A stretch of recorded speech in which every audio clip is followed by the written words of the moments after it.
I can't. Oh, 14, that's good. Hello, everyone. So welcome. We're here for our East Lavish Community Partnership meeting. And Ellen, are you able to do the slides for me? Yeah. Okay, perfect. So welcome, everyone. This is the first time we're at this location, and we're so grateful for Time Inc. Inviting us here. Again, Rebecca Holmes, the of the East Lavish Community Partnership. So I love that we are able to have this hybrid scenario this way, because before, it was a little challenging to hear people from Zoom, but we are all squared away now. So, Evelyn, you can go to the next slide, and then I see some people that need to be let in when you have a chance.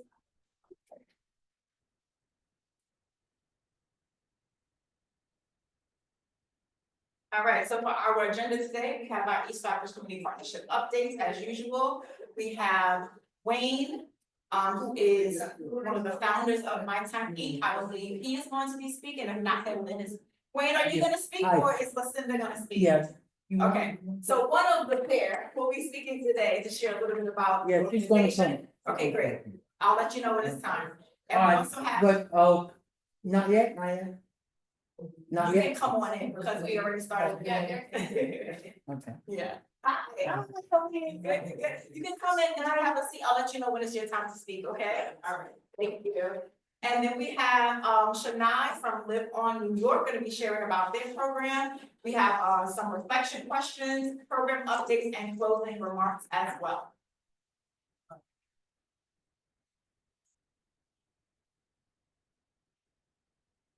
Okay, so as far as our East Baptist Community Partnership updates, as usual, you all know that we have our flyer that goes out. So there's a slight change. We don't have the flyer going out, the newsletter every week, instead it's going out every other week. The reason why we chose to do that is because we noticed that sometimes it would be repetitive information. So we wanted to just make sure that when we do send out the newsletter, it's nice and fresh for you all. And then we also have an opportunity, if you are all interested in presenting at our monthly meeting, you can feel free. Ella's gonna drop a link in the chat for you so that you can fill that form out, and we would love to have you present.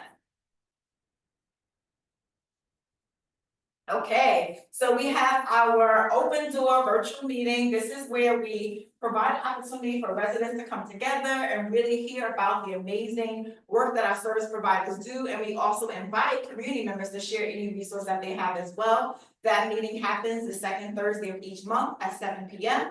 And we would look forward to seeing you all there. And feel free, if you would like to present at that meeting as well, you can reach out to Cindy Reed for that. And we'll put her email in the chat. Okay, so this is something new that we're doing. We really want to have more residents join us for our governance team meeting. That meeting happens the first Tuesday of every single month, and it happens at 4 p.m. So this flyer is specifically geared towards residents. We really want to hear from them. This is an opportunity to really guide the work of the partnership and really help us to plan the events that we have and just anything that we're doing from a strategic standpoint. So if anyone is interested, or if you know of a resident who will be a good fit for that, you can definitely share that opportunity with them, and we will be providing them with a $15 gift card as well for attending. All right, and then we have our general monthly meeting, which you guys are all here for now. Thank you so much for attending. Feel free to spread the word. We're in 2025, and if you have any people in your network that you think can benefit from our meetings, feel free to share that with them. Okay, so this is our website, East Flatbush Partnership. You can feel free to go there. It has a list of all of our calendar events. And it's just a great place to have all the research that we have available. So you can check that out. Okay, so I'm gonna go through the past events that we had as of December. Had our gingerbread building event. It was really amazing. We had Rita Joseph come out. That was wonderful. She's been with the partnership ever since she was a teacher at PS6. So to have that great relationship with her was amazing. Click onto the picture so that they can see all the fun that we had that day. So families came together to build gingerbread houses. We also had a cooking demonstration. Everyone really had a great time at that event. All right, we also had our tour giveaway that was held on December 21st. That was a great event that we've been doing for a couple years now, and you can pass on to the picture so that everyone's, okay, there they go. So this event was wonderful as well. We had a lot of volunteers helping us. We had s'mores being made, we had children giving gifts, and it was just a really, really fun time. So that was amazing. Next one. And this is from our end of year celebration. We always like to come together at the end of the year just to reflect the work of the partnership and everything that was done. So this was a fantastic time as well. You can see that we had some of our partners there. We recognized them. We also had some residents come as well. And then we also had our Herd at Home event. This was held on January 11th. And this is an event that we do. It really is a place for residents to come together. We talk about things like political advocacy. This one was centered around mental health. And so definitely feel free to check out the next one that we have. All right, we actually don't have flyers for upcoming events, so I'm gonna skip past this one. And Evelyn's gonna take it over from here. Oh, so wonderful. Hello, good afternoon, Eloise is here, everyone is staying warm, it's a cold day.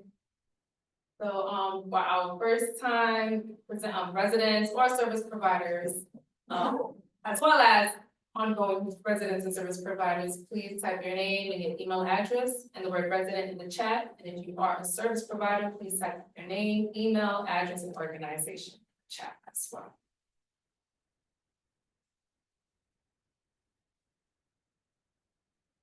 Okay, so for our first presenter, we have our co-founders from My Time Inc., Wayne and Lucina Clark. They will be presenting today. And we would love to hear the inspired video. Yes, please. Yes, so we can have the Zoom world see you. The Zoom world. Thank you so much. Okay, again, Wayne and Lucina Clark, everyone.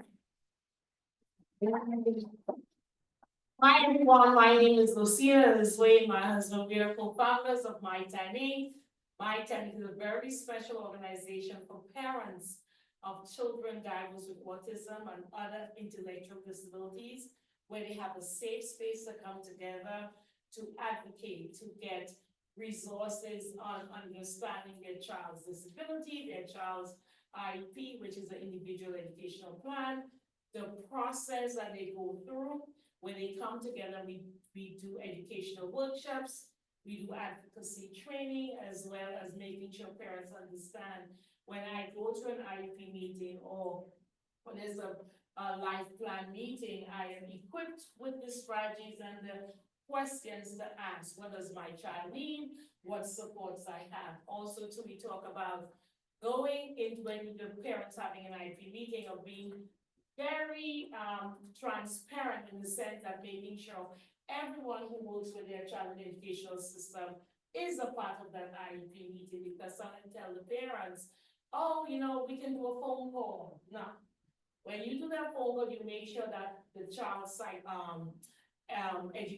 the teachers, the special education teacher is there, the regular education teacher, if it's on that IEP, making sure the speech and language person is there, the therapist, the OT, everyone who's dealing with that child is a multidisciplinary conversation you should be having. So we make sure we equip the parent, but sometimes you know, they tell the school to tell the parent, oh, we can do a phone call. No, I don't do just like a phone call. Make sure you have a video conference so they can see your face, you see their face, so it's very important. We also do emotional wellness. You know, most of our families just raising a child with a disability can be overwhelming as well. So we have sessions with one another. We do parent support every Monday and Thursday evening from 7 to 9. That's one of the things we incorporated since COVID and never shut it down because of the flexibility of our parents and their schedule. And then we do we do a community events, so we have different functions and we go and speak to different schools and organizations about what we do and how we can support the parents. Remember, My Time Inc. is about the parents. We give you the resources to better educate yourself and the tools so you're able to advocate for your children in school or whether it's virtual OPWDD. We also, which is Office of People with Disabilities. So our parents are aware of that and what resources they have, because sometimes there is a misconnect or miscommunication with when it's OPWD and the DOE to understand that the people from Gary needs to, and the OPW needs to be in the school, so that transitioning for a child with special needs. Also to inform more parents that you don't have to let your child graduate 18. A child with special needs can go on until 21 or the new law 22. Because if you graduate your child at 18, where is your child going? Did you do that transitional package? So we teach the families how to do that, how to advocate for the things you want. Then we have the amazing Me Time program through OPWD, which we take our parents out, our parents go to Broadway shows, have a meaningful life as well. How can we release some of that stresses and give them the ability to connect with new parents, share your stories, because when you build that space of knowing that you're not alone, you can be as effective as a parent. So we've been doing this for over 18, this March will be 18 years. It has been amazing, so that's what we do, we are located at 640 Parkside Avenue, Suite 502. Like to welcome and thank East Flatbush for allowing us to be here presenting to you this afternoon. Because you know what, it's about having a community space, and also to, if you look around us, these amazing things are artwork of individuals who are on the spectrum. We host, every 3 months we change, and we have the artist come and present, and this artist came, we're so fortunate. He came and showed us exactly how he created his work. You know, and that's by creating work and magazine, by using magazines to create all these beautiful portraits around you. So we're gonna have them come back. So we have no families coming, because when you have a child with disability, some of you people look at your child as the weak side of things, not as the strong or the strength or the positive things. So we encourage our parents to look into their children's strength. That is their superpower, which allows them to be the best person they can. So in order for parents to have that understanding, it's about a mindset. It's how you see your child, how you portray your child. Because the way you portray your child, that's how society will portray your child. So if you're able to be that proud mama, papa, whoever you are, grandparents, you know, embrace your children's strength, because their strength can be your superpower as well, because they give you the strength to be the advocate, to stand for them, because they don't always speak for themselves. You are their voices. So what we teach our parents at My Timing is to be that super mother, father, grandparents who are raising their children as well, to come into us, and so we can support you. So when you have these meetings, you don't feel all alone. So that's what My Timing is about. Our mission is to support you, to educate, you know, to uplift and empower you, because sometimes as families, when we have a child with disability, we feel left out, we feel all alone. So My Timing is a very special place that we have co-founded 18 years this year, which will be amazing. Can't wait to celebrate another 2 will be 20, at least that magic 20 now. So I want to thank you all for being here. Space, like I said, is a community space. As long as we're empowering people in our community, it is a welcome space for all. So thank you again so much.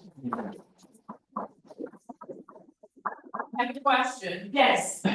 You may have mentioned it. If someone is interested, because you know, we have a number of people on that's from agency, and if they want to refer a family to your organization, how could they? Or they can either go to mytimeinc.org, our website, www.mytimeinc.org, or info@mytimeinc.org. Our phone number is 718-975-0296. And everyone is welcome. Here's some brochures too. Everyone is welcome, because you know what, when you have a child with disability, sometimes you feel all alone. No one understands you, you're not walking through it, you don't understand it, you don't know what I'm going through. So we have created an outlet that parents can come here. We do game night, we do Broadway shows, we do things that, you know, sometimes parents feel, oh my gosh, I have no one. So when you come to these meetings and this program, the best thing to do is to get the connection. Meet other parents, so you know you're not alone. And this call, you're gonna make that person, they're gonna come out. You're gonna reach out, you're gonna make a phone call or do that email and come out. Because when you're sitting in your house and you hear some of those stories, It's like, oh my God, you've been doing this by yourself for so long. Oh, we didn't hear about you. When they do come in, they have become family. Some of our parents have written books. They have changed their lives around, become entrepreneurs, and know that as a such is striking for everybody. You know, even meditate on what you can do as a parent. You have to sustain yourself sometimes. Be sustainable, and we have to learn to be the entrepreneurs and create for ourselves. Because we don't know how long the system gonna be. So when I see our parents, even when our parents come and they support each other and they build. And we have to start continuing creating these type of places and spaces, so when you come, you feel welcome. I tell my friends, I don't mind talking to you on the phone, I want you to come in. Come and see if this is a space for you. Do you feel a comfort zone? Do you feel that you're able to come and trust where you are? And that's why I'm grateful that we got this space like 2 years ago, and I'm like so excited that families can really come to thanks for and find other parents that they can connect. And they know, you know what, I'm really not alone. You know, how can I find resources among my own peers that feel the same thing? Because I tell people, I don't have a child with disability. You know, and I've been in the system for over 30 years, teaching families of children, especially when my love began with the parents. And I remember working as an ABA therapist in the homes of many people. And this one parent really caught my heart, and she passed away. And I vowed, and I told her, no, that's why I left my job. I'm like, nah, we need to create something. Is it easy? No, running an organization is not always that easy. But when you create a space of people to have a place that they think, you know what, I belong. That's all we need. A space to know that you belong, and you have other people who are not judging you, ostracizing, making you feel as though you're a broken vessel. We are not broken vessels. I tell people we are fearfully and wonderfully made. And how you see yourself, and you as a parent, you are that fearfully and wonderfully made vessel, there's no cracks. So your child is not cracked, it's not a person that just came out of nowhere. So that is what I love when I see our parents have our groups and we see them celebrating someone's will they be having something next to our parents just from the book. You know, and it's like a celebration of her story, right? Now we're going to create anthologies. What is your story? What message are you leaving back for your parents?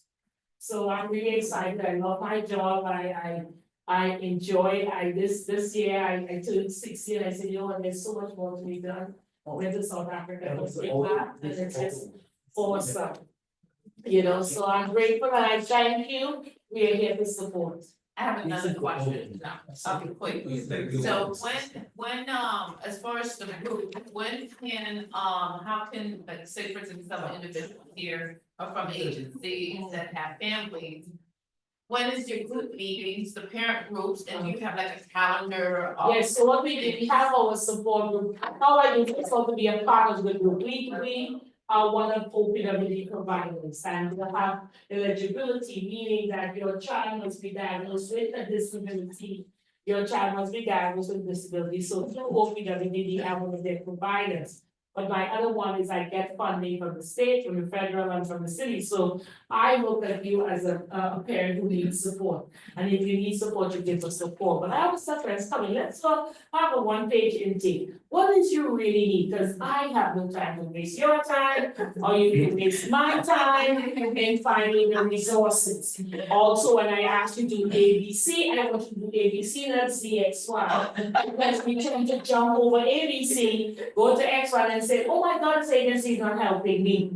So I'm very particular about that, and I want to make sure that you're here. I tell people, I love to cook. I can make you a nice salmon fillet and do all of that, give you a pretty deep, but the next time you're gonna fish it, you're gonna fish it, you're gonna scale it, you're gonna clean it, you're gonna marinate it, and you're gonna do it. Because it is a process. This journey, when you're looking for services or help, it is a journey. Yes. You know, and through that journey, you'll have ups and downs. The process may not be all that wonderful, fluffy marshmallow, but it'll be having, you know, sticks in between, and you may get little tricks in between of the things you need to do. So we teach our friends that you come together as a group. You come as a person to grow, but you gotta be open-minded, your mindset. One of the things we go up here is someone our mindset. How do you see yourself as a parent? Because society have seen you so broken, you're the worst parent, and you could be a millionaire doctor who has a child with autism, and you still are considered, oh my God, who are you? So we make sure your mindset is where it's supposed to be. When your mindset is where it's supposed to be, things just flow. So we invite parents to come, go to the website, always go to the website.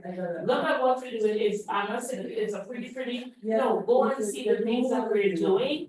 And if you feel you wanna be a part, okay, come and sit, have that conversation. Every parent will go, I as the executive, sit with that person to make sure that they are getting the service. If we're not the right resources for you, I gladly say, this is not for you. We can refer you to another agency, so we have a list of resources as well. Refer you to another agency and that is your fit. But I wanna thank you for inviting our space, you know what, this is a space of love, you feel the love when you walk in and it's such a peaceful, safe space, so I'm grateful, I'm always in gratitude. So I thank you again for allowing us. One question, questions. From Zoom, and then we'll come back to you. And the We Zoom, have a question from the Zoom, Okay. yes. Julia? Hi, can you hear me? yes, Hi, good afternoon, everyone. It's nothing like great timing. I recently had a parent call in on behalf of her son who has disability, and she really wanted to get connected with services. I work with adult education to provide the high school equivalency classes. And while all are welcome, just from hearing her story, I do feel her son needs additional support. However, he is above 21. So I just wanted to know what the age range for your services are. listen, as long as your child with disability, doesn't matter the age, I see the parents of any age. I see the child, for example, if the child has a diagnosis of special needs in some way or the other. One of the things you want to make sure that the child has that diagnosis. He has an IEP, Right. or, yes, because, and also for her to get OPWD services. She should have had a psychological, psychosocial, all these things done that shows her child has a disability. Parents miss that deadline of 21, 22 to have a doctor, psychological, neurological stating that that child has a disability.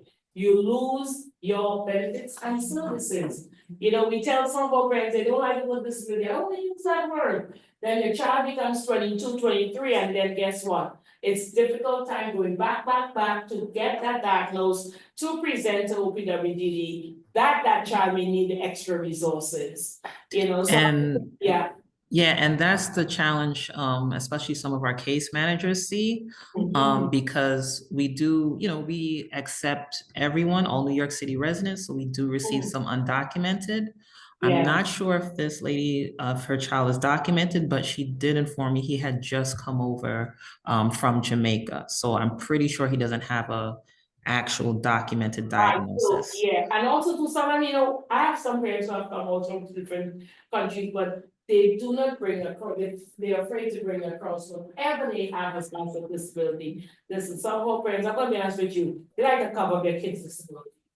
They give you false information about how the child's reacting, the child's behavior, who the child is. And I tell parents, listen, in case, and for you to get the services and the resources, tell the truth about your child. Whether he or she can communicate, cannot communicate, they have behavior, but it doesn't matter, because if you don't tell the truth about who your child is, you're not gonna get the accurate or the appropriate services that is needed. When you want to tell OPWD, oh, my child can do this, my child can, they're like, why are you coming here for services? If your child can do all of this, why are you asking me for help? So one of the things I talk a lot to case managers and stuff, just make sure the parents are telling the truth about what it is. Because then in the long run, I was saying, well, I'm my case manager, or your agency didn't help me because you didn't have that. No, I need you to explain to me the truth about what it is you need, what it is your child is going through. How can I get you to whether getting an assessment or psychological or psychosocial? And there are a lot of resources now through OPWDD. If you don't have Medicaid, there are agencies that can do the psychological and psychosocial to give you the appropriate diagnosis or to guide you to get the eligible services that you need. I tell parents, stop this. It's not about time to be shy. This is your child needing services because he or she is growing up. And if you don't get services at 5, 6, and then you're 7, 8, 9, 10, and the teenagers, they tend to have rights by 18. If you don't have guardianship by 18 for your child with disability. You cannot say anything, no matter you give birth to that child and you do whatever you need to do, it is your responsibility. So even with talking to case managers, I know sometimes the parents think the case managers are a hard time.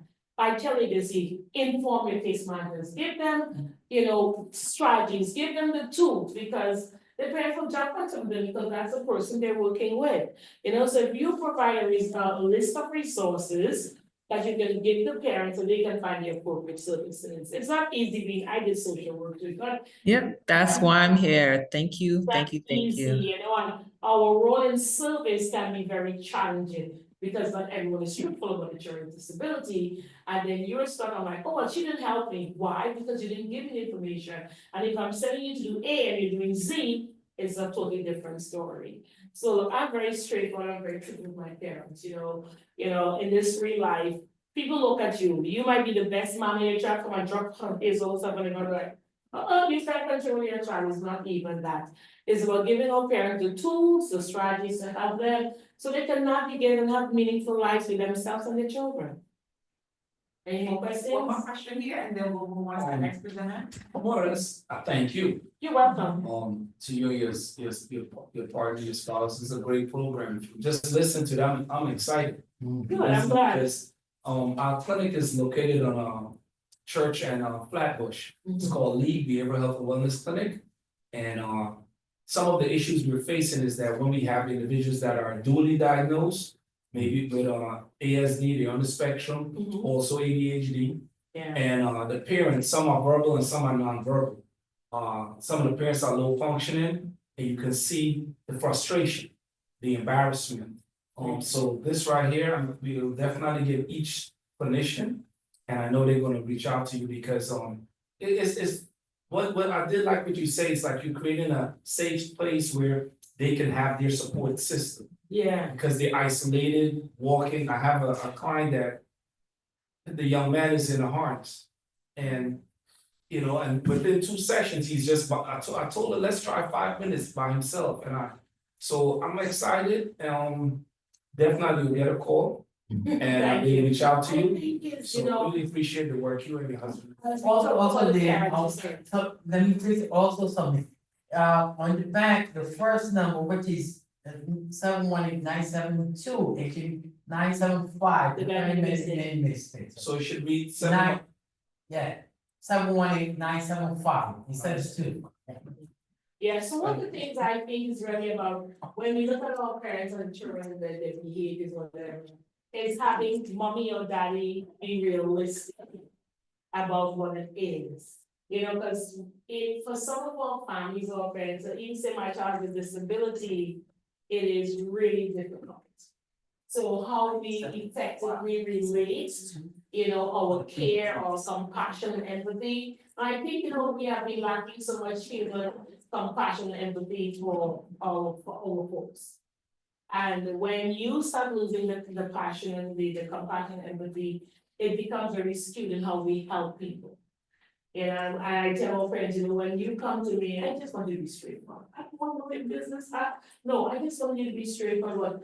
Where have you been stuck? What has kept you stuck? And then sometimes they, as a parent, not only believing in their own selves. And feeling incompetent and feeling I can't do this. Listen, as parents, sometimes you don't have a handbook. Your kids are thrown at you. And people writing books who don't have kids tell you what to do. Yep. So it's a whole new different. So when you have a real situation, it goes crazy yesterday. Yeah, it's just funny, but it's good to know that you may have there are agencies out there who are doing great work. And as long as you have the right supports and you have the connections, I don't ever turn away anyone. I have clients all over, which we deal with. They call us, they're part of our parents, but we have part of our parents support group. I remember during the COVID time, we had our parents dressed up as though we were going to Broadway and we did game nights and you just pampering yourself and loving who you are as a parent. We always have thing with the men, the dads, now they're slowly trickling in, and we're finding some amazing dads who are raising their kids with a disability. And we're supporting them as much as we can now. But I tell that you are just as special as the moms. Because the moms are being such a close to with their kids, but the kids always have needs. And then mommy's always going to their kids sometimes, but it's, look, the working in behavior, I was a behavioralist, I mean, that's what I went to Princeton, I did my own thing in behavior, but again, it's how you allow the behavior to be transformed, and how you allow the behavior to be modified or evolve in a way of positivity. And most of the time when we get into behavior analysis, I mean, you're always observing people, but also observation in a positive manner, the positive reinforcement we give a parent. It hurts when having to say a kid, it's like a leash, it's like you want to give a kid like that. It's really getting the right techniques and finding the right partners and providers to create that atmosphere. Do you, do you present, cause I would love to know if you. Oh, yes, I love this, I would love to do that, especially Staff. the psychologist or staff or whoever, because I tell people, when you walk into a space, like when you walk in here, how did you feel? We have to create environments and spaces, so when our parents walk in, we know, I am not being judged by you, from the moment you look at me or who I am. Because we do that, first impression is always a thing, good or bad. So when you come into your office, if you come into my office a mess, I'll be there. Or when you come in, listen, I tell parents, must be your children, they're like telepathic, they know you before you even know that. And people know, especially children, they're greatest judge of characters of people. How we as the professional present ourselves to others, that's very key. Are you welcoming when someone walks into your space? Is your space inviting? Are you set up the environment is conducive to learning and conducive to healing, conducive to wellness? So we have to be so conscious of how we do it with the compassion and empathy that we've got into this field for. It was some money, honey, but just to do that. So I mean, look, I enjoy going to meetings and speaking to the heads and speaking to the caseworkers. I'm always in the school doing that too, because it's important, because we don't know what life that child or that parent is living when they send that child to school, or they come in that morning, or they come in for a therapy session, or anything like that, so. I tell you, it's not therapy, it's parent support. Thank you.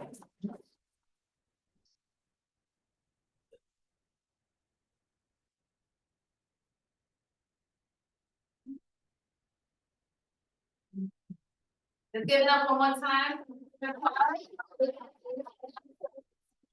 Thank you. Great information, and you guys work with together, so I can use this information for family and other family. So, You're welcome. so we're gonna go ahead with the next presenter. Oh, help me, Shani, okay. Shani from the Community and Government Affairs Liaison from Live on New York. Good morning. All right, give it up for Shani.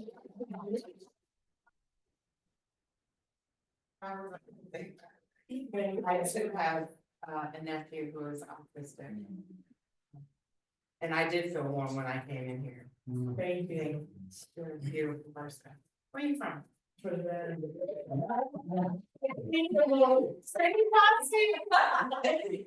He's major. Yeah. But you see what everyone is missing for those who are virtual. Yeah, it is for everyone there, it is so warm here, you do feel the love when you come in. I'm not gonna take up a whole lot of your time, my conversation for you today is not as warm and fuzzy. I hope though you do receive the information and, the spirit. None of us like to talk about death and dying and, of course, when you throw in organ donation, we get a little leery. So I'm Shani Aldane. I am the Community and Government Affairs Liaison for Live on New York.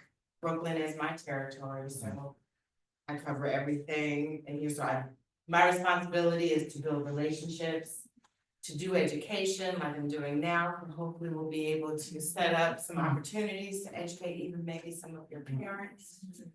And whenever I make the ask to do education, people often kind of look at me like, oh, you just want our organs. It's about end of life planning. We're all going to pass away one day. Yeah. We're all going. I'll stop it. Except for the patient. But we're all going to pass away one day. And to have the opportunity to potentially save another life when we leave this plane is an amazing thing. My sister is currently the recipient of a kidney and a pancreas that saved her life about 7 to 8 years ago. From a complete stranger. So it is a beautiful thing we can advance.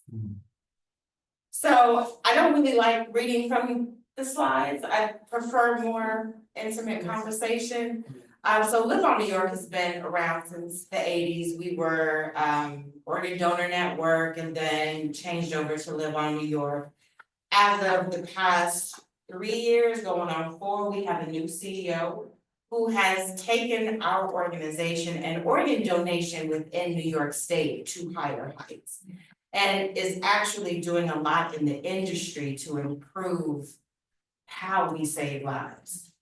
He is partnering with technology companies to improve because he likes to call us a logistical company. Because we transport the organs, we are in the hospitals, we support the families on both sides, whether you're donating or receiving, we support those families all throughout the process. We have a lab in Long Island City where we bring those organs back, we get them prepped. We are the ones that transport them throughout New York. And some of our organs go throughout the country to save lives. There is no age limit to be an organ donor. We've had babies that have saved lives. We've had one of our oldest to date is 95. So I don't want to get, too ahead, but New York used to be one of the worst performing states as it relates to organ donation.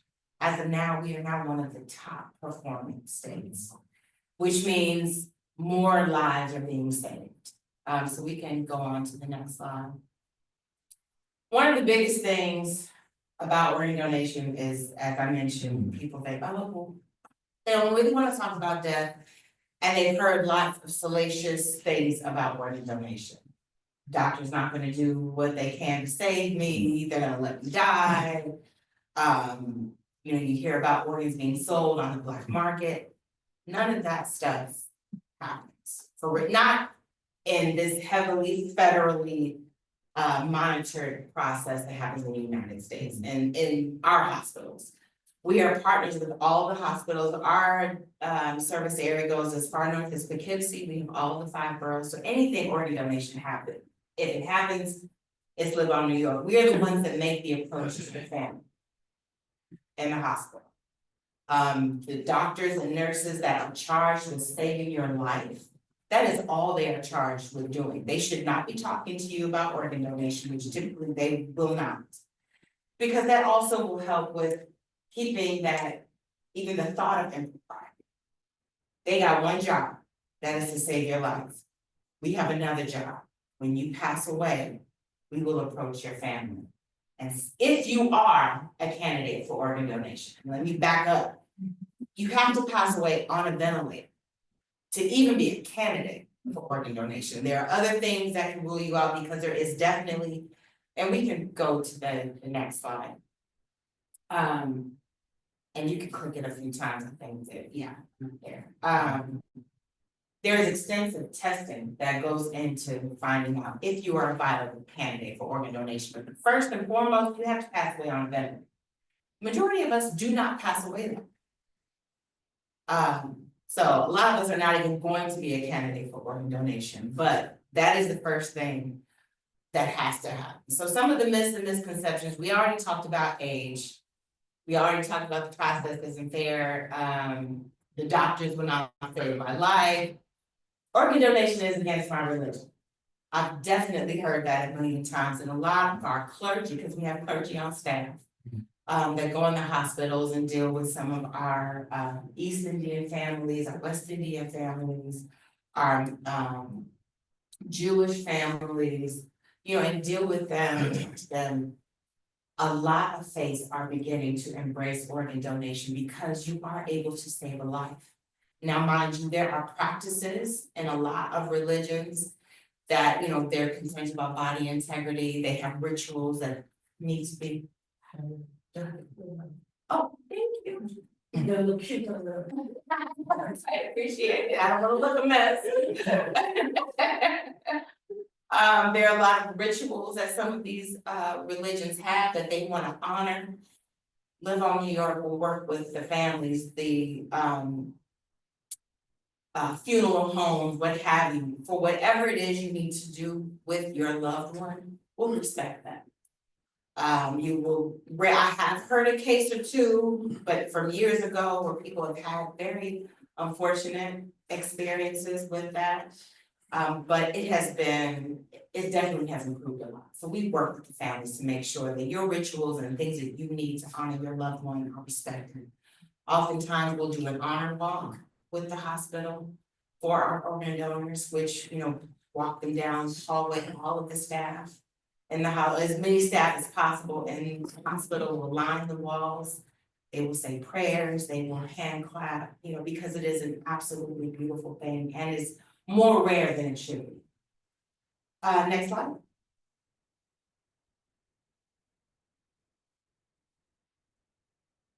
Just want to talk a little bit about the urgency. So just about 8,000 people in New York State are on the transplant wait list. Wow. Within Brooklyn, there are 1,368. One person dies every day.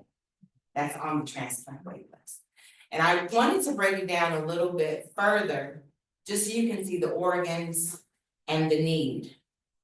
In all of the state, there are 7,000 people that are waiting for a kidney. Just in Brooklyn, there are 1,232 people. And if you notice, that 1,232 is just about that entire 1,368 on the wait list in Brooklyn. So the majority of the people in Brooklyn that are on the transplant wait list are waiting for a kidney. Diabetes, Wow. hypertension, so a lot, and just to back up, we are also advocates of healthy living. Because we also, you know, our CEO is very aware that there are millions more people coming to the transplant wait list that don't need to be there. You're taking up space on that list for people that have genital, you know, defects and have no choice but to be on that list. The majority of us, if we made healthier choices, we could stay away from the transplant wait list and leave space for people that have to be there and don't have a choice.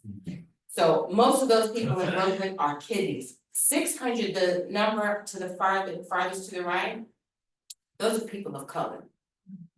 So that over half of the folks waiting on a kidney are people of color, and typically those are Black and brown, Hispanic and Black people, and encompassing our Caribbean family. So liver, 4, 27 for a heart, 4 for lungs, 10 for a pancreas. The one person of color waiting on an intestine.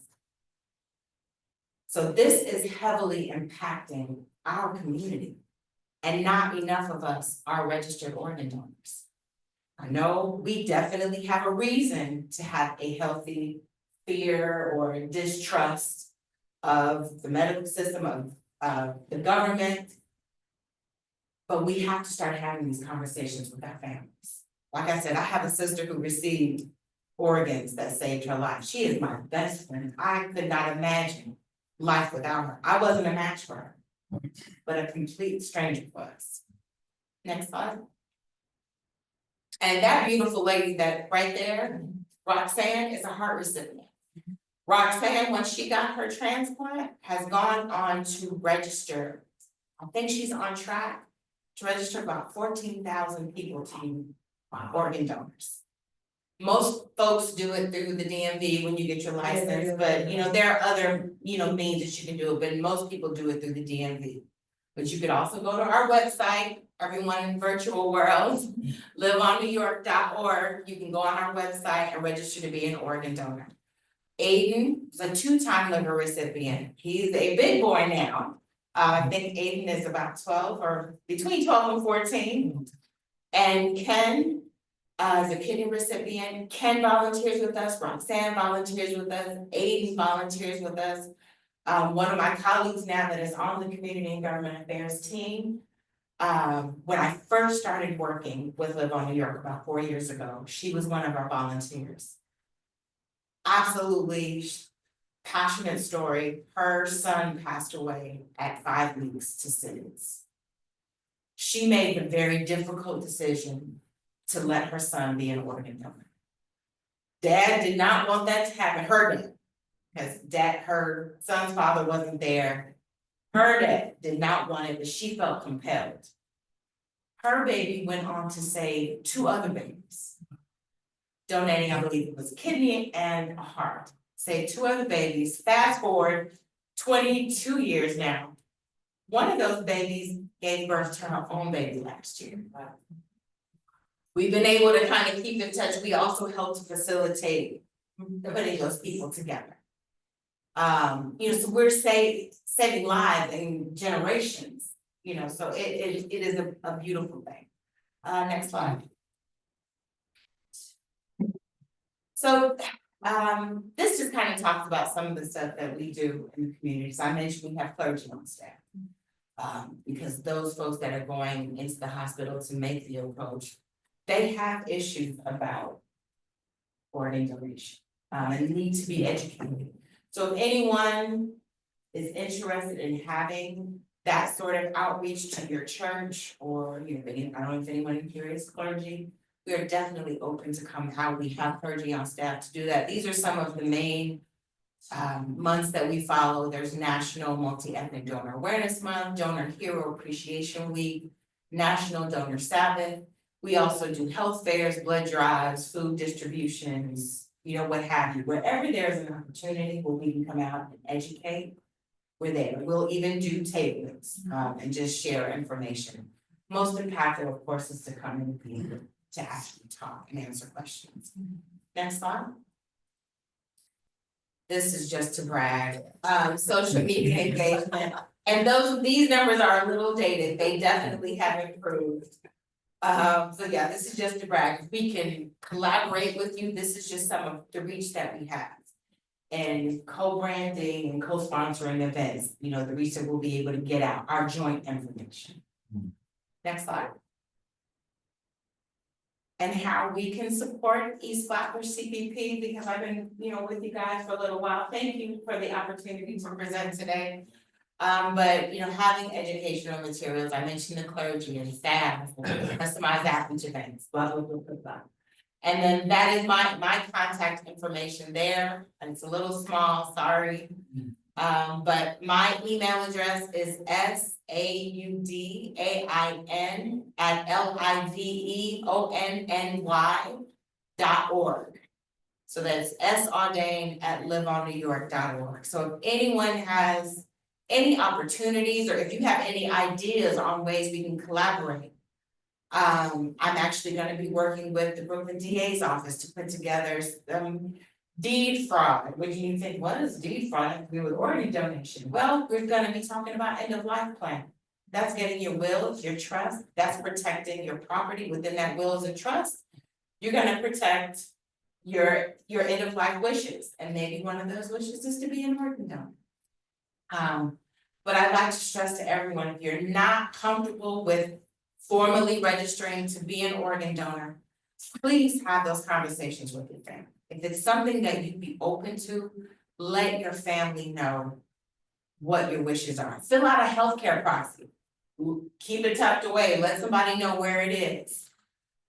Because can you imagine having your family have that conversation at the moment of your death? This is the worst time in your family's, one of the worst time in your family's life. And then to have someone from our organization have to approach them to ask permission, it's one of the most difficult conversations, and I'm definitely not equipped to have it. I was tearing up while you were talking. So imagine me having to talk to somebody about organ donation. So that is me. That is Live on New York. Are there any questions? Yes. How heavily involved is the federal government in regulating stuff? we are, as I mentioned, we are federally designated, so they definitely. Department of Health, CMS. So, Department of Health, so they know, you know, we are they come in, they check our files, that is a regular process.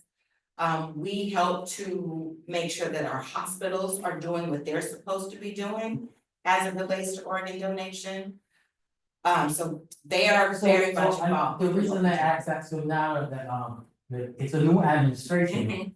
they might have a different philosophy going forward. They may so far. Yeah. We, you know, so far we haven't heard anything, but we are starting to get involved with legislation. You know, community and government affairs, so we are getting, you know, a little bit more involved in that, but so far we have not heard of any issues coming our way.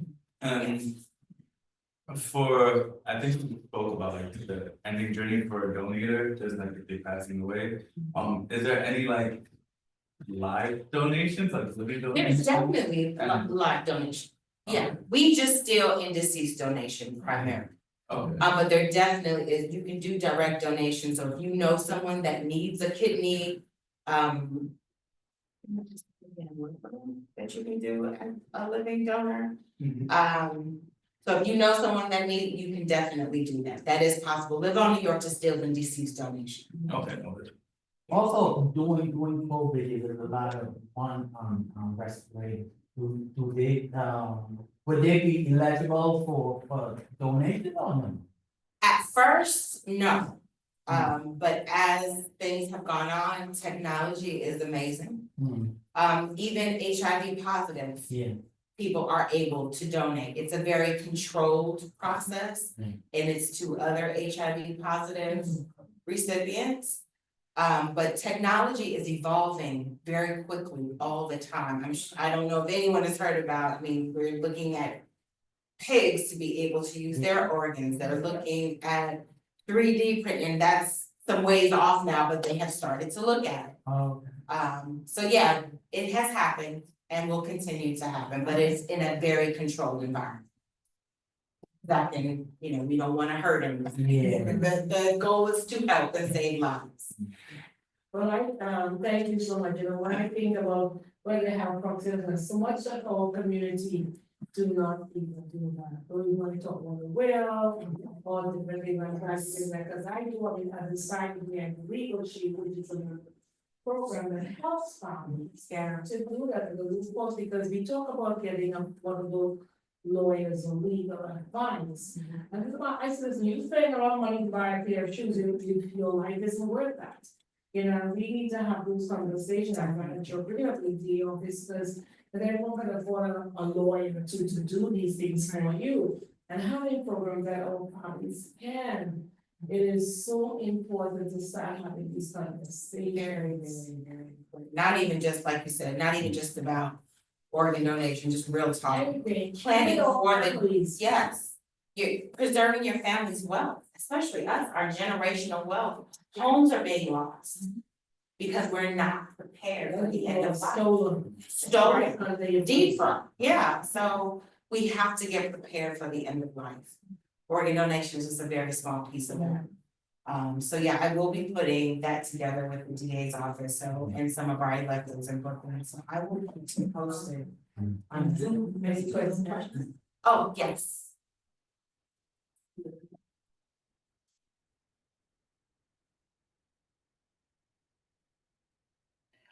Can I ask the question? Can I tell? Yes. Oh, hi, everyone. My name is Wilhelmina. I'm from Phoenix House by way of the Brooklyn Community Recovery Center. So I had a question. I know you said you were speaking about HIV recipients, whether they can donate their organs, but what about those that are has substance abuse history or that are in recovery? Are they allowed to donate? I'm just As far as I know, yes, the testing that is done on potential organ donors is very extensive. So what I like to tell people is leave it to the doctors to run their test. They test to make sure that whatever organ, whether it's, and we're talking about tissue, eyes and organs, whatever is possible, they're gonna test to make sure that it's safe. Right. So, with that being said, do you typically refer, because I work with substance abuse, that population, have you seen clients get referred to do organ donation? Most definitely. Oh, okay. That's what I wanted to know. Unfortunately, this was something that I have heard, but a lot of folks we've had people that have committed suicide because drug-related suicides or you know, overdoses and things of that nature. If they are able, they can. If Okay. they're viable candidates for organ donation, you know, you have to pass on a ventilator, you have to pass all of the testing that is done. Anyone, you know, of course, there are some things that will rule you out. Mm-hmm. You know, we leave that up to the doctors and the testing that's done, but yes, I would not deter anyone. Thank you so much. Thank No you. problem, thank you for your question.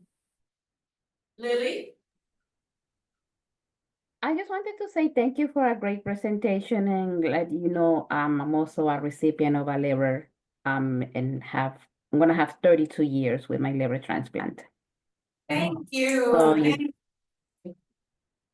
thank you for a great presentation and it was very informative. Thank you.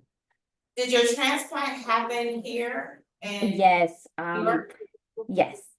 if you are at all interested in sharing your story, very soon I will be resurrecting a program that I started when I first started with Live On, called Brooklyn Brave. I'm going to be amassing stories of residents of Brooklyn that have been touched by the organ donation process. Okay, so I sharing will your story. contact you. Okay, awesome, thank you. You're welcome. I'll just put Lily in the subject so that way you remember. Okay, thank you. Awesome. Thank you.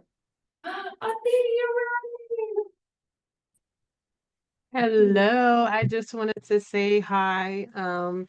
I am so glad to hear that more of this. And I had shared earlier that because of you and my connection with you, that I did become an organ donor. So it is on my license, and I have to double take a couple of times every time I looked at it because I'm like, I don't believe I did that.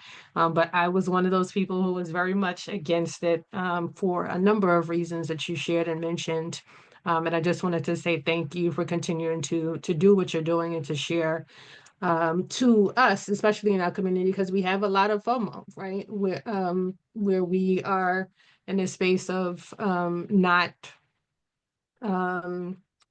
trusting our health system because they haven't been the best at keeping us safe in the past. So thank you for that. And I continue to appreciate the work that we've done together with Juneteenth NYC. So thank you again, Shannon. And thank you, Athenia, for the work that you do and providing us a platform to share this information with our Black and Brown communities. Thank you so much. You do amazing work. Your Juneteenth event is amazing, and everything that you get out to the community is so awesome. Thank you. Right back at you. And one last thing, definitely ethnicity does help. There is a matching process. They're not looking at your name, your height and all that. But ethnicity does help improve the opportunity for folks of color to receive organs. We have worked to take out some of the racial bias in that process. Our CEO has been very instrumental in that. So we are working to make sure that racial bias is taken out of that process, but ethnicity definitely assists. So more people of color are able to receive organs. That's it for me. Thank you so much.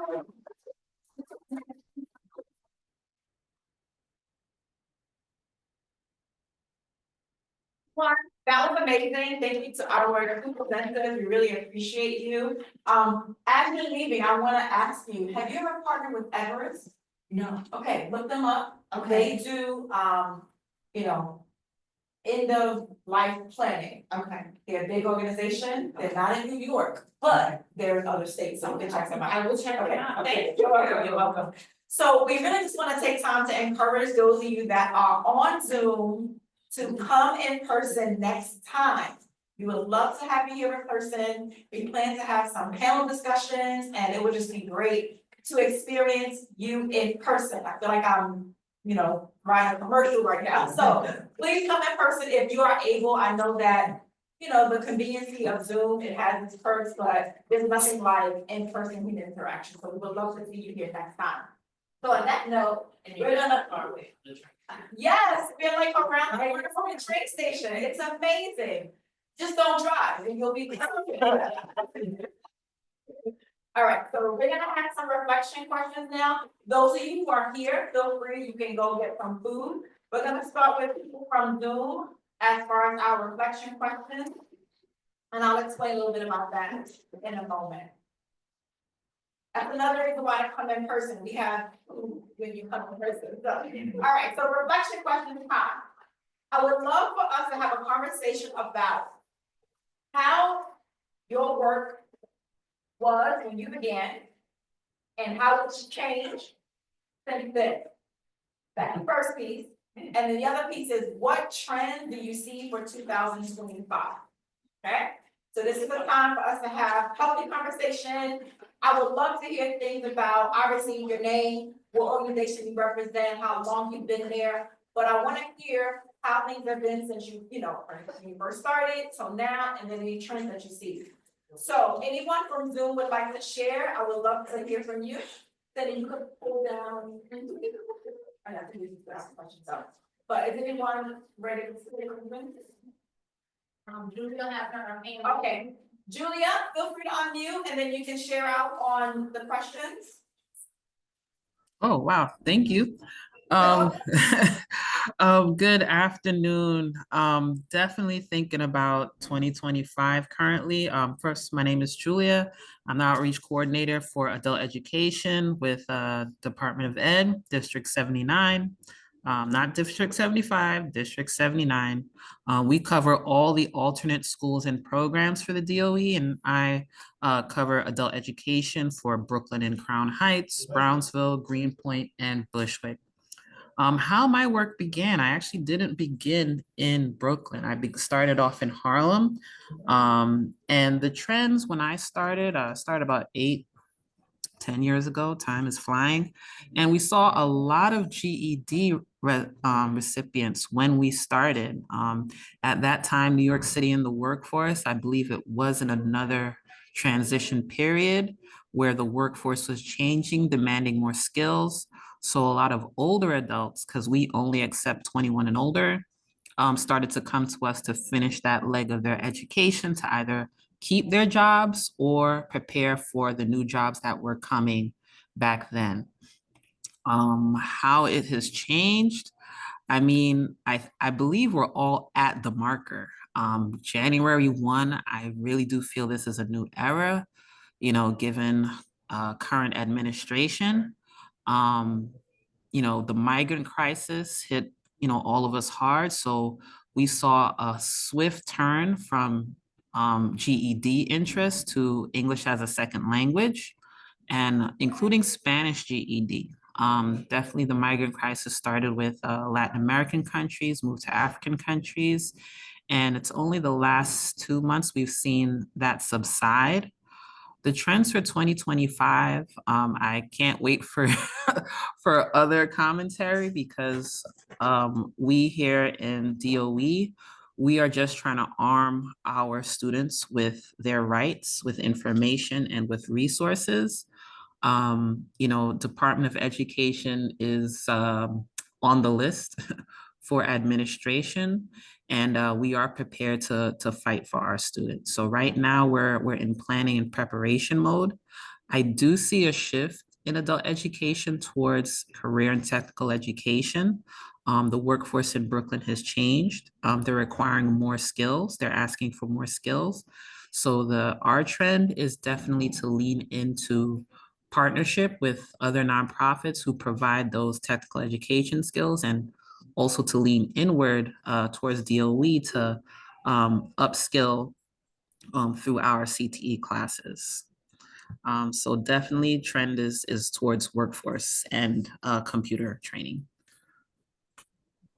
Thank you so much for sharing. I appreciate everything that you shared, and I would like to know who else would like to share out about these two reflection questions. Feel free to unmute and you can share. Yeah, so, Okay, so, hi everyone, can everyone hear me? yes, we can. Hi, so my name is Emery Watson and I'm from the Campaign Against Hunger, one of the biggest supermarket style pantry here in Brooklyn, New York. So, wow.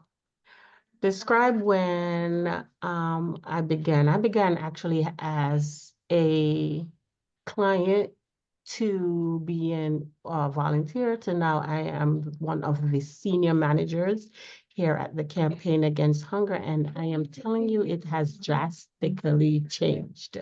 Our dynamics have changed, or development have changed. Right now, client-wise, we have an influx of immigrants that's from all over. Of course, we know that's, one of our things that's happening in particularly New York. And with the new regime, we know that there is policies that's gonna affect us deeply, affect our community. And so of course, there's now like a fight or a plan to fight for the justices of our clients and everything else.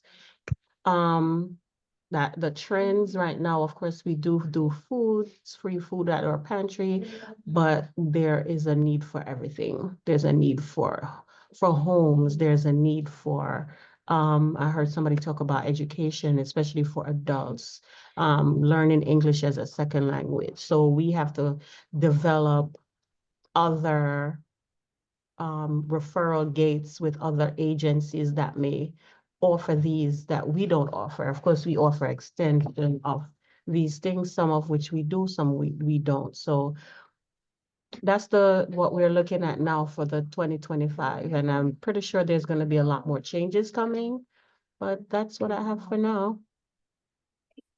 Thank you. I see next up, now I can see people's hands raised. Andrea, did you share? Yes, I'm reassured. Okay, great. All right, so next up I see Lakeisha. No, I think it's Athenia. Okay, feel free to unmute. You can share. No problem. Hello, everyone. My name is Athenia Rodney, and I am the CEO and founder of Juneteenth NYC. And before, when I got started in 2009, Juneteenth was an anomaly. Nobody knew anything about it. It was one of those things that people thought it was just for Texas. And then in 2021, it became a national holiday, and all eyes kind of went on Juneteenth and engaging with it. And then we are where we are now, where a lot of the things that we stand for, diversity and inclusions, are being challenged. And so a lot of things where we stand for, we're putting forth support to bills that a lot of our elected officials have created are being challenged, or not being accepted or vetoed, or any number of things. So I would say that the trends are definitely going in a space of more separatism, whereas during COVID or coming Black Lives Matter movement, there was a big push to work more together and to understand each other's plights. So that is the biggest challenge that I'm seeing in the trend right now, and I'm complete. Thank you so much. Anyone else from Zoom would like to share? Hi, pleasant good evening, everyone. Happy New Year. May prosperity bless all. My name is Lakeisha Moffett. As Ms. Foster was talking about, a lot of the clients sifting from education going into ESL and thus forth. I was one of the coordinators, which I just left that unit from the We Care program, which is under HRA, that we are purpose-driven for people who have medical, mental, physical disabilities and thus forth, to send them to some type of training program or beyond that, whether if it's to work ready or they're not work ready to become more facilitated in education, as well as getting their health back together, maybe SSI. A shift was changed, and it's a big shift that's coming through the pipeline of a company called Equus, or APM, who's trying to take over New York City. So that's why we don't have too many people within the education aspect of for reaching their GED or any extracurricular activities. They're changing up the pace to the CTE components. I would love to partner with everyone within this because this is something near and dear to my heart as being a community partners coordinator for Brooklyn for the past 4 years under the We Care program. And as an advocate for the education component within the DOE, many, many years. I can honestly say 30, 33 years. So anything that I can do, or the agency that I'm going to work with soon to help you, I'm here. Thank you so much. Anyone from Zoom, anyone else would like to share? Well, we have our in-person participants share between chewing. Hi, everyone. Hi. I just spoke to you guys before. My name is Wilhelmina. I'm from the Brooklyn Community Recovery Center by way of Phoenix House. We're located at 20 New York Avenue. We have about 10 to 11 treatment facilities in Long Island, and our headquarters is in Long Island City. Our community center is geared towards Best Eye in Central Brooklyn and helping aid anyone in their recovery, i.e. substance abuse. We also have a lot of wellness and holistic programs. You do not need to be in recovery or have any type of addiction to join these holistic and wellness groups. We do everything from art yoga to Zumba to meditation. We also offer a resource center that help residents with job readiness, vocal training, vocational training. We give them clothing from our clothing pantry, snacks. We have a no sweat team that goes into the community and meet clients where they're at. Our VEET team is also out there teaching, promoting health equity. Yeah, so. Thank you so much for sharing. Anyone else? From Zoom? Hi, my name is Laura Farr. I'm from Forestdale. We're a foster care agency located in both Queens and Brooklyn. I also noticed in the chat that we had other foster care agencies out representing each other. So I just wanted to say on behalf of all the agencies, we're actively seeking new foster parents to recruit and train because our children are our future and they are representations of us and an extension of us. And the climate that we're in now, we need to make sure that they are nurtured and loved and provided for in a proper home. So I put my information in the chat and so did a couple of other agencies. So please feel free to reach out to any one of us. Thank you so much. Anyone else would like to share from Zoom? Yes, hi, this is Amanda. Hi, Amanda. Hi. So, I have to say that when I started working at Bridging Access Care as the community development specialist in 2019, and the way we communicated with other agencies and faith-based organizations, it was very in person. So you met people face to face, you spoke, you knew each other's name, and when a problem came up, it's like, hey, I know the right person to call. And I think what we've seen and how it's changed is the way we engage with each other and the way we communicate with the community has had to shift. And I've noticed that for some of my newer, younger babies, I've been doing this work for 19 years. Some of the newer folks coming in, communicating and sometimes moving between being virtual, being in person, it's not always seamless.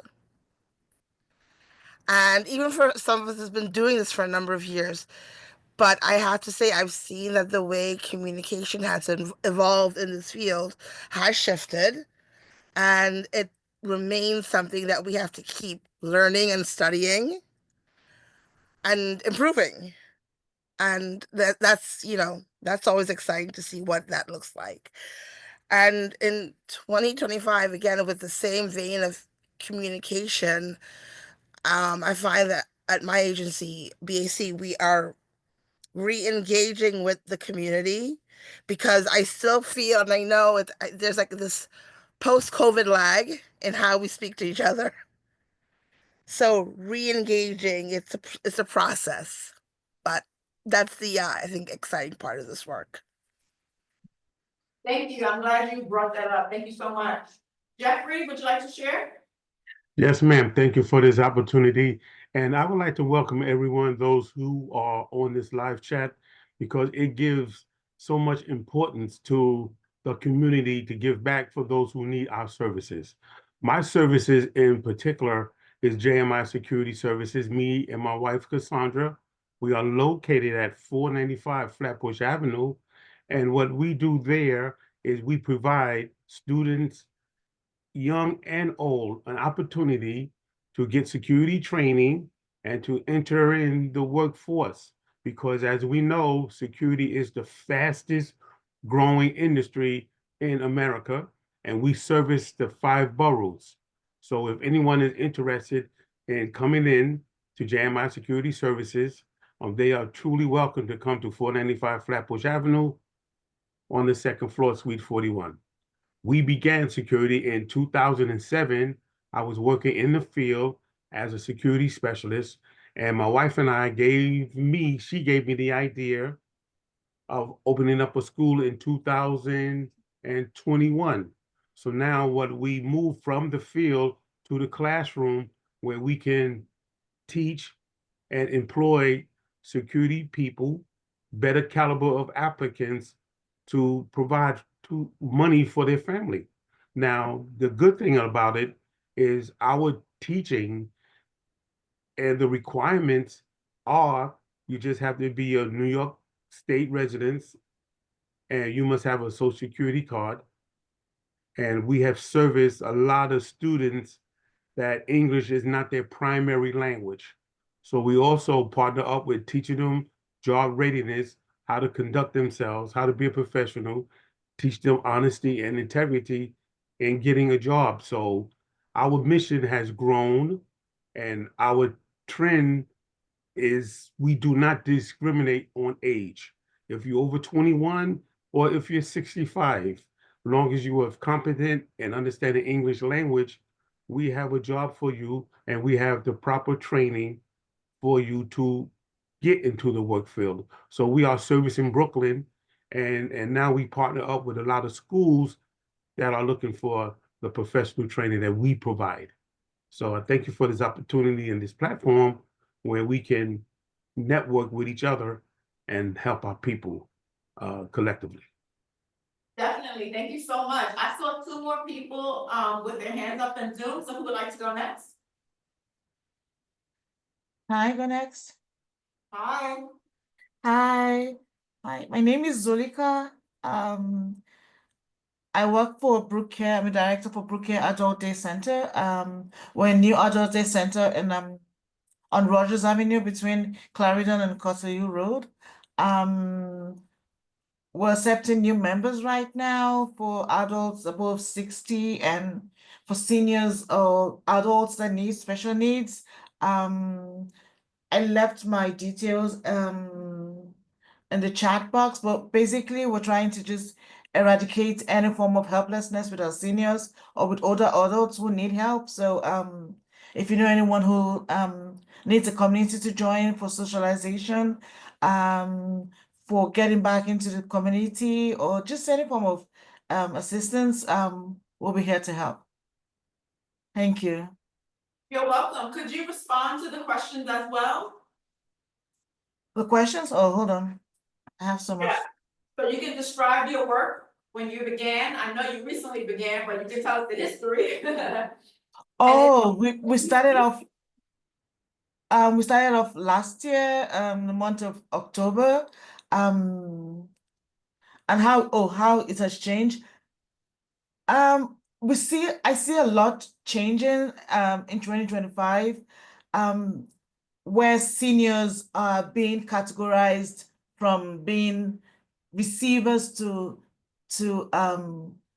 giving back. So there's so much that they can do, and the way the society just makes them receivers and just categorize them as people who cannot do much. But there is so much they can do. There's so much they can give back to the society, to the community, and I'm seeking ways to see how well, with every event going on in the community, how well we can engage them and bring them into everything that they're doing, and not, instead of just keeping them aside. So I'm hoping that 2025 will embrace them, will love them more, and we just keep them with us and engage with everything that is going on within our community. Thank you so much. Yeah. Anyone else from the room would like to share? Good afternoon, everyone. This is Dante Arnwine. I'm the district manager at Brooklyn Community Board 9. Thank you for having me. I just wanted to jump on to invite all of the organizations online. I do see some familiar names.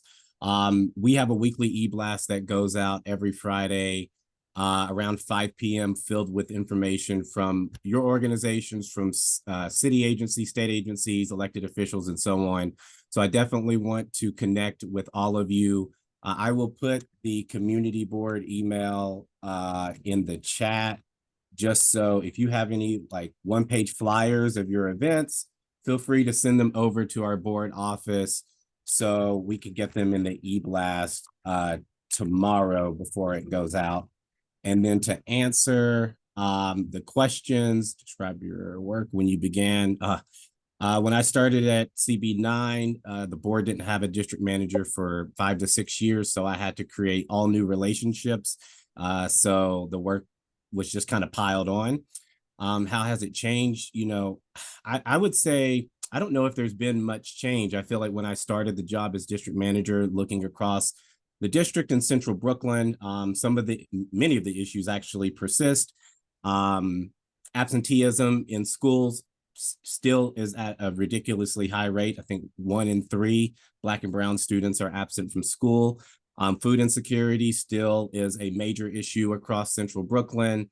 And so some of the issues persist. So I don't know if it's changed at all, but I do think that, what I am seeing and what I'm hearing from people is that organizations that are essentially like-minded, or they're or aligned in priorities, are starting to communicate with each other and are starting to collaborate, which I think is very good.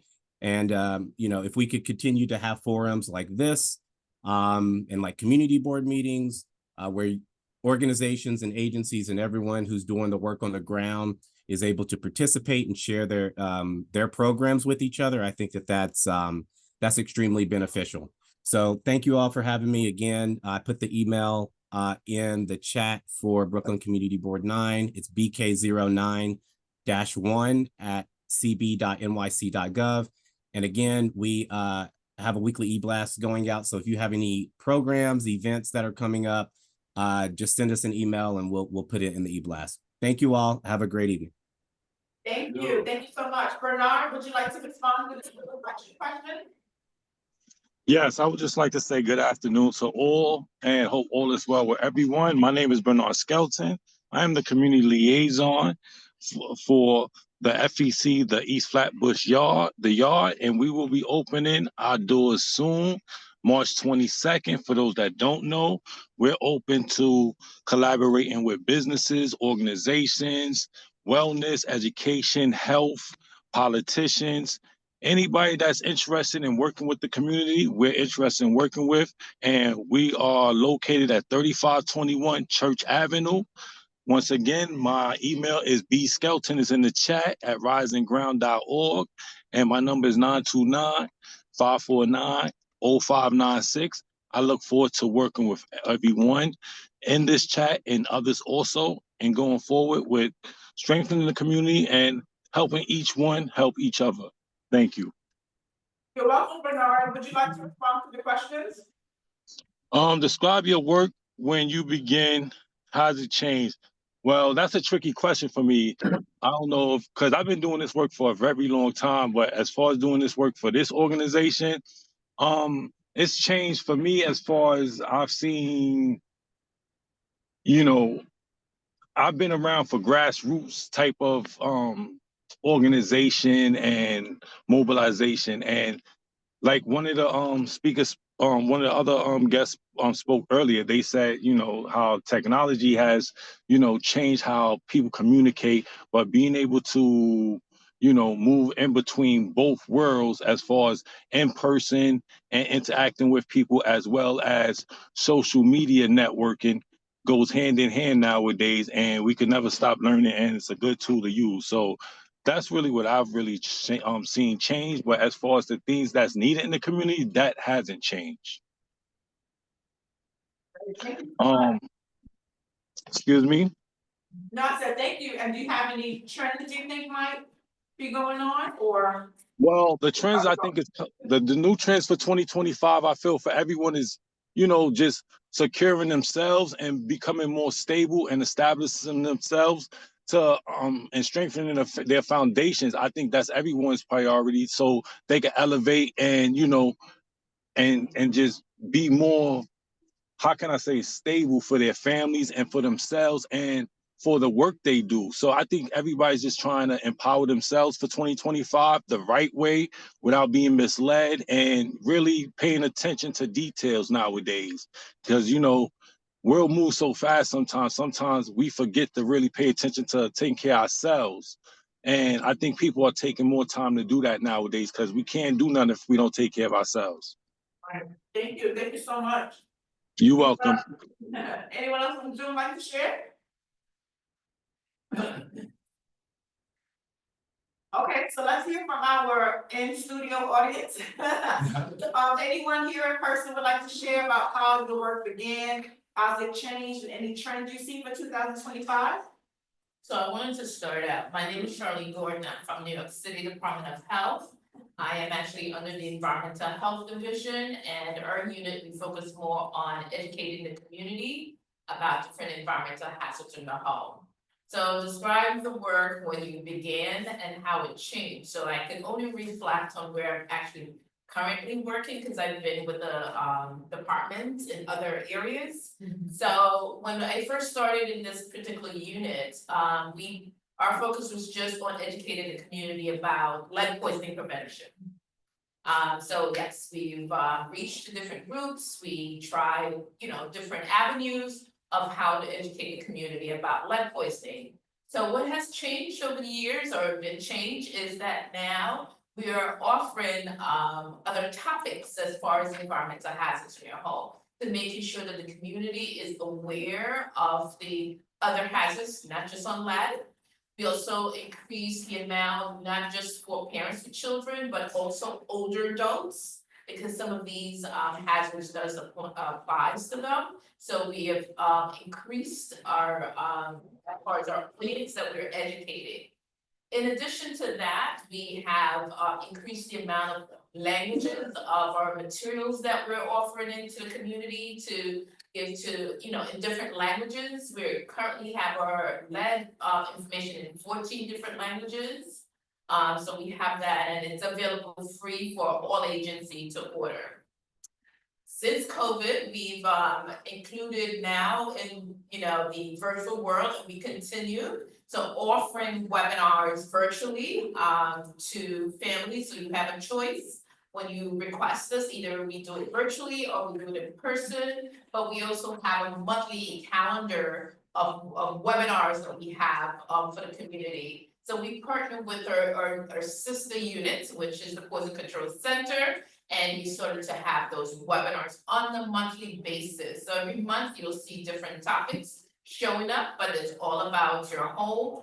And we're hoping that we, for those who cannot, you know, our agencies, individuals who cannot do it in person or other ways, they can also do it virtually. And just join us, and to be educated, we need to bring that education out to the various communities. And if you're having issues, now is giving some tips to help you and know who you can call for assistance. Especially, you know, many of you interact with your landlords, you say, oh, the landlord is not helping me. So now you get some tips on things you can do. So that's one thing. We have also developed, I heard an individual talking about adult education. So We have now included materials on ESL, so apparently, I believe that's a trend for 2025. A lot of agencies are doing ESL programs and they're what they offered, so we have a curriculum on LED and it's online and it's free.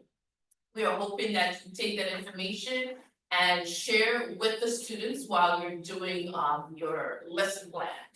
Our recent thing that we just did was an activity book, a children's activity book, which touched on these little checklists of hazards in your home, where parents could now look at this activity book, read with their child, their various activities, their stories, and it talks about the different hazards in our home, which is very important, you know.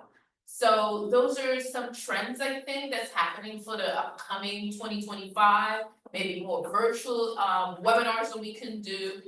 Agency are trying different educational tools so that they can actually now educate the community about the different topics or different ways for folks to get things. So that's my, hopefully, I did answer the question, and I did put my information in the chat, so if you need to reach out to me, you can. Thank you. Thank you, Charlene. Anyone else would like to share? I would.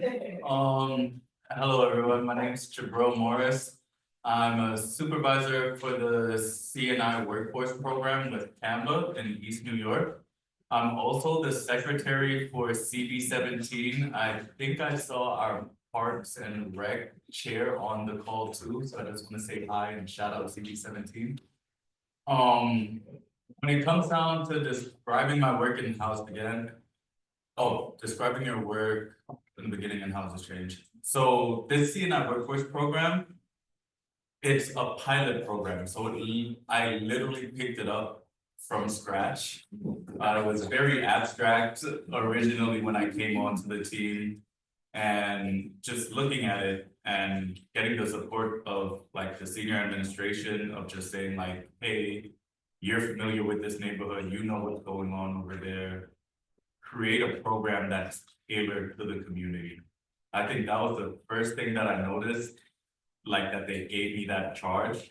And I was really happy for it because it pointed out that they noticed that it takes a different kind of care, that you can't just cookie cut this entire process, which is beautiful.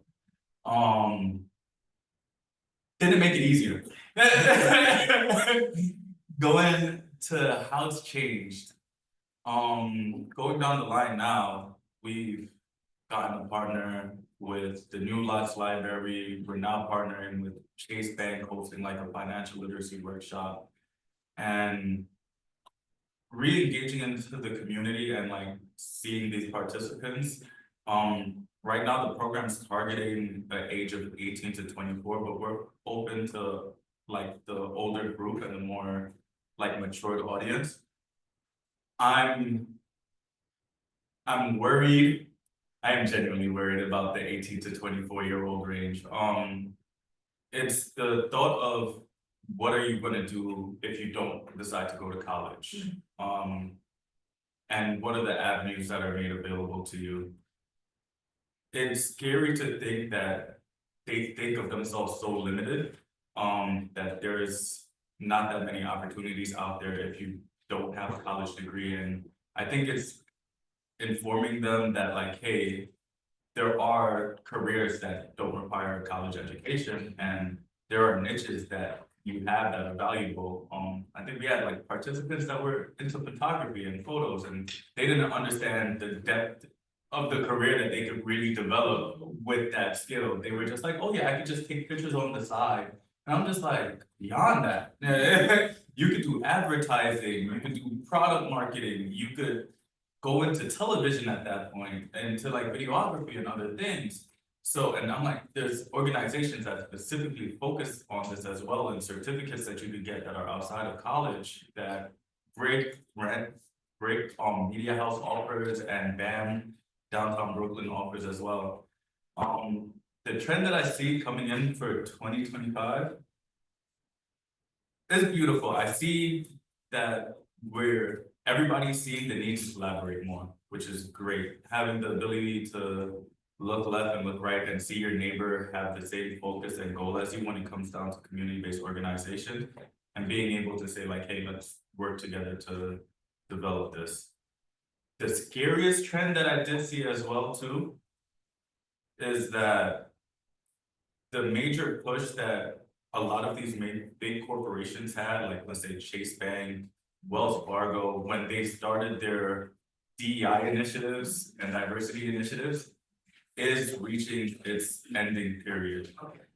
And it's like, I think 2 organizations, I don't want to air them out, but like there was 2 organizations that just said like, oh yeah, our DEI funding is running out.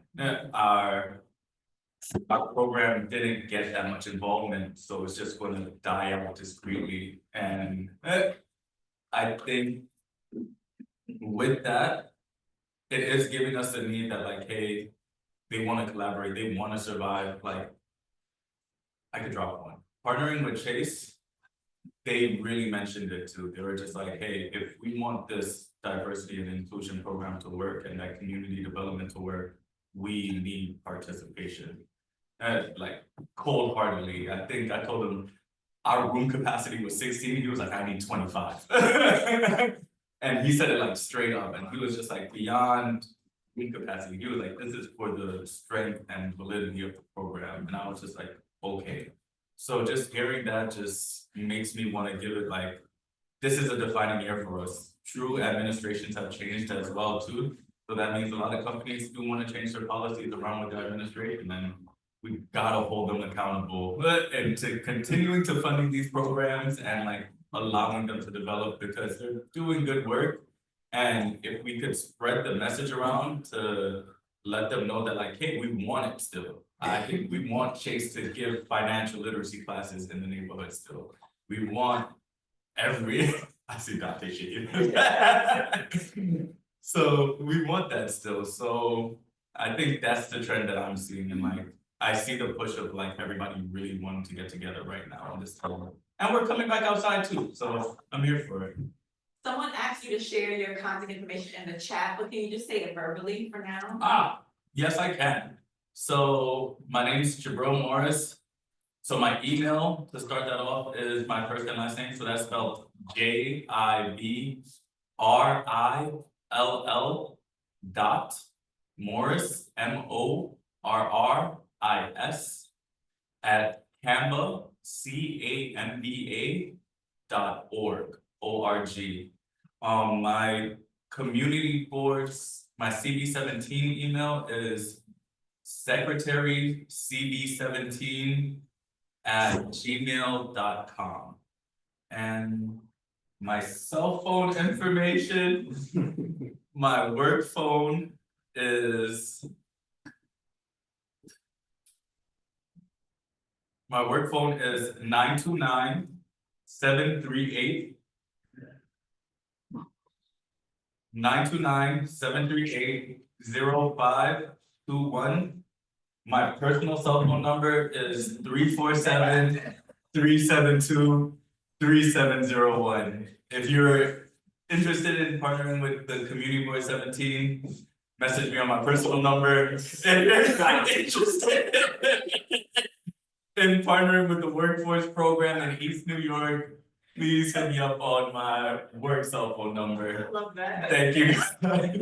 Also for the workforce program in East New York, we're starting to launch really. We're hosting our first work readiness series with Cypress Hills Community Center in March. We've been partnering with the New Lives Library and with another CBO in the neighborhood, CCA.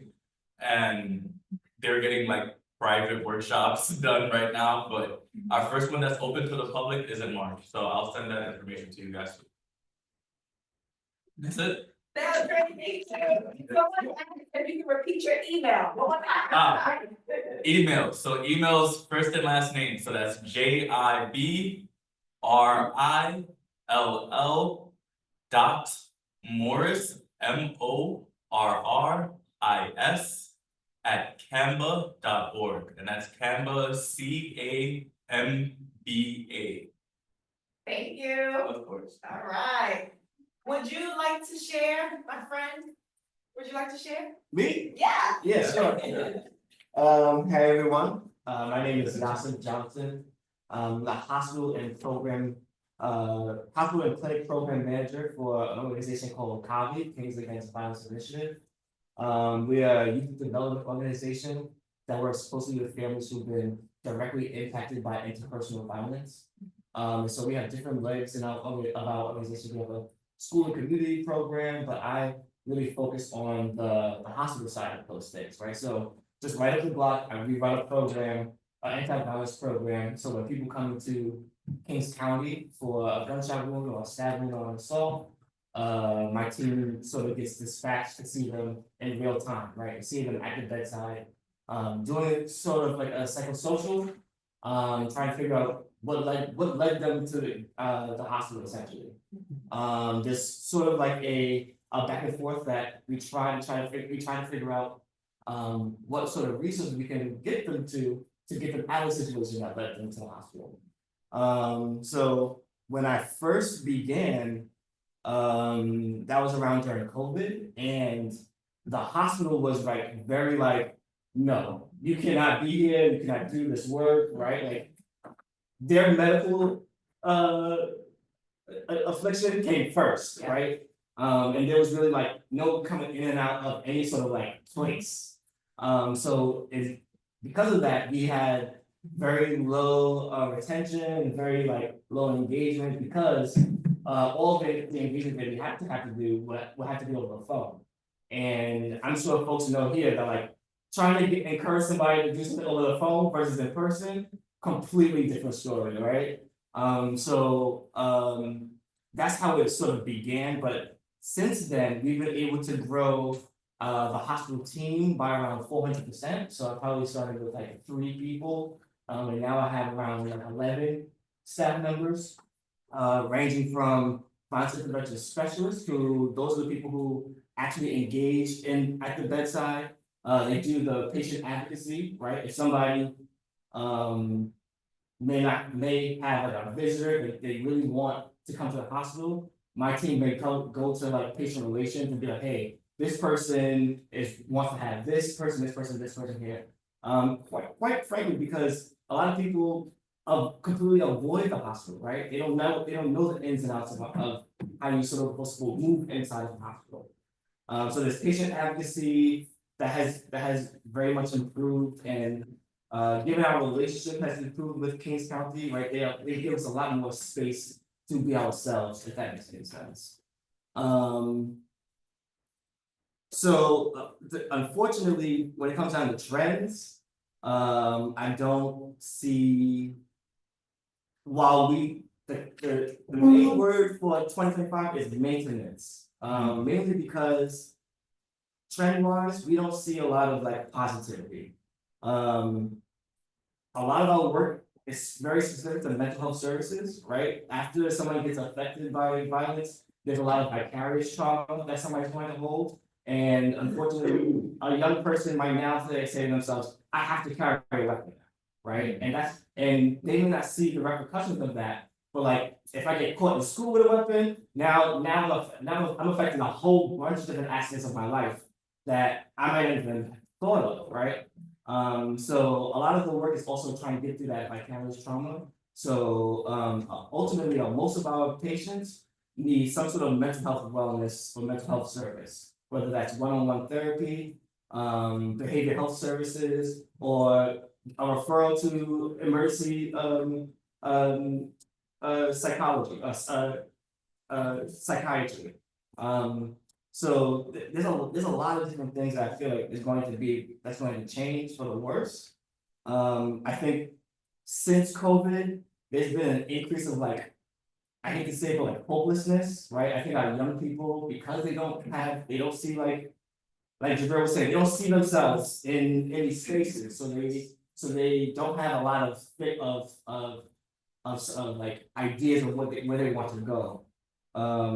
I will also say, because of COVID, like how people interact socially has declined, and we can actually see that in our numbers, right? When during COVID, we had the most GSWs in the last 4 years. GSW means gunshot wound victims. So we had the most GSWs during COVID. As we move away from COVID, that number decreased, but the number of assaults and the number of stabbing victims did increase, right? And so it's like these crimes of like passionate or like these intimate sort of like interactions have increased, unfortunately, and we take that as a sign of like people not being able to resolve or de-escalate situations in real time.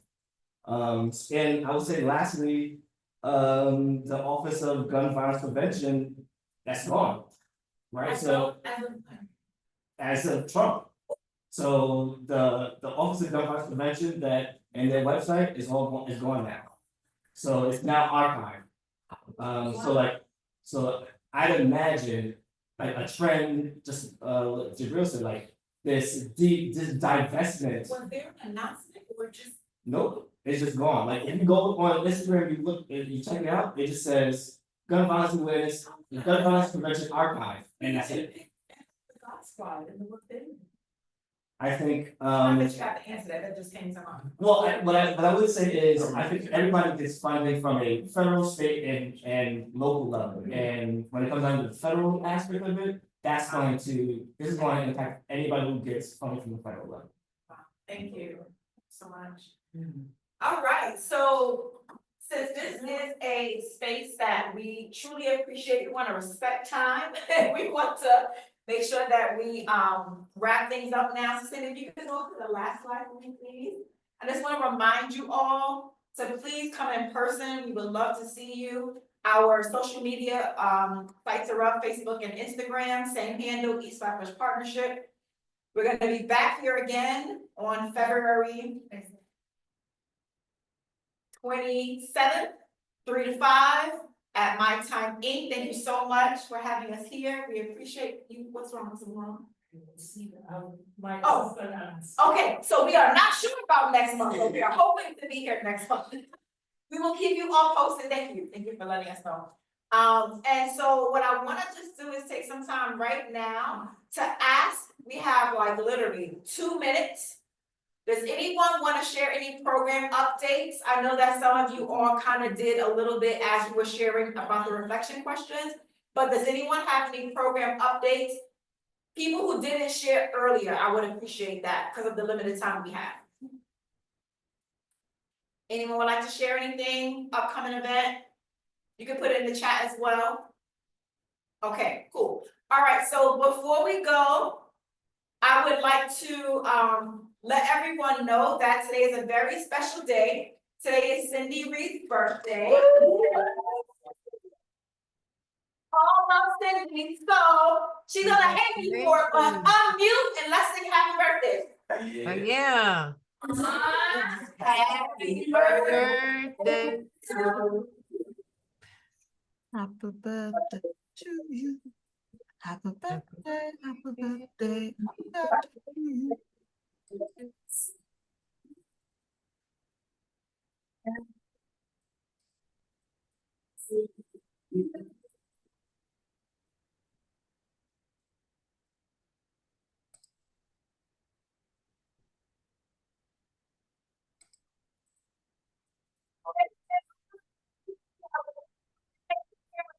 But I won't do that right now. But thank you so much, everyone. We appreciate you. Feel free. I'm gonna keep the line open until 5. If you guys want to continue to network with each other, we are here. But we would love to see you next time in person. Thank you so much, everyone. We appreciate you. Thank you. Oh, where's the guy from Community Board 9? And you still on? Yeah, it's still on. Okay. You still on? I'm still on. Yeah, Community Board. Where are you in Community Board 9? We're at 890 Nostrand Ave. Nostrand Ave of Community Board. Are they part of the Brookdale? Are you part of the Brookdale, in the Catherine area of Brookdale? Brookdale? No, not Brookdale. Oh. Yeah, we have Kings County and downstate. Okay. Yeah. Thank you. I know the area that you're covering, like, I literally grew up there. My mom is still on Nostrand and Sterling Street. Ah, okay. Yeah, so we're right there. My sister, and I went to Medgar. I graduated from Medgar. My sister went to Medgar High School. Like, so I definitely want to bug you too. We need a tennis court. Yeah. Yeah. I'll bug you later, man. Thank you. Absolutely. Yeah, let's connect. We'll connect. Have a good evening, everyone. Be safe, be well.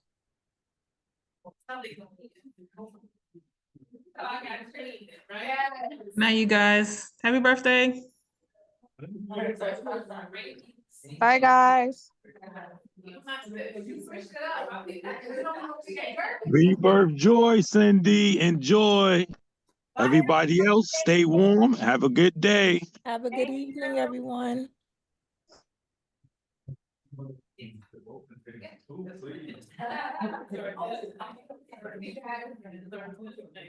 Oh.